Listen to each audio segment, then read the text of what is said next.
пасмурный день в хуторе Киреевка появилась радуга. Для дошколят открылся новый детский сад номер 50. Около 80 ребят теперь будут получать полноценное дошкольное воспитание. Открытие – долгожданное событие для хуторян. Современный, уютный, красивый детский сад – еще и настоящее украшение хутора. Губернатором Ростовской области Голубем Василием Юрьевичем поставлена задача, что к 2016 году детей от 3 до 7 лет должны обеспечены детскими дошкольными учреждениями.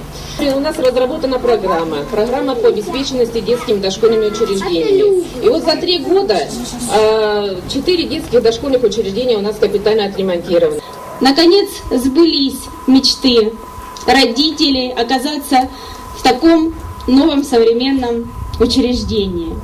Сегодня мы видим такую красоту и получаем ваши руки для того, чтобы вы здесь жили, росли и воспитывали наших детей. Хочу коллективу пожелать удачи по жизни, хорошего настроения, пусть радуют вас дети. Детский сад – это страна детства, где всегда царят радость, детский смех и веселье. На его территории стоят разноцветные домики, лесенки, качели – все, что нужно для игр на свежем воздухе. Дети, безусловно, рады такому подарку.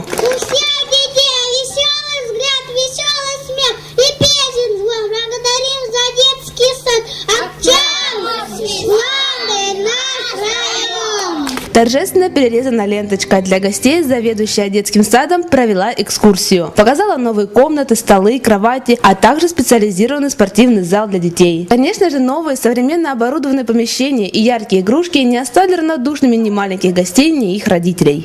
Там внизу машинки, там КамАЗ, спортивный зал, вот этот. Тренироваться здесь, играть.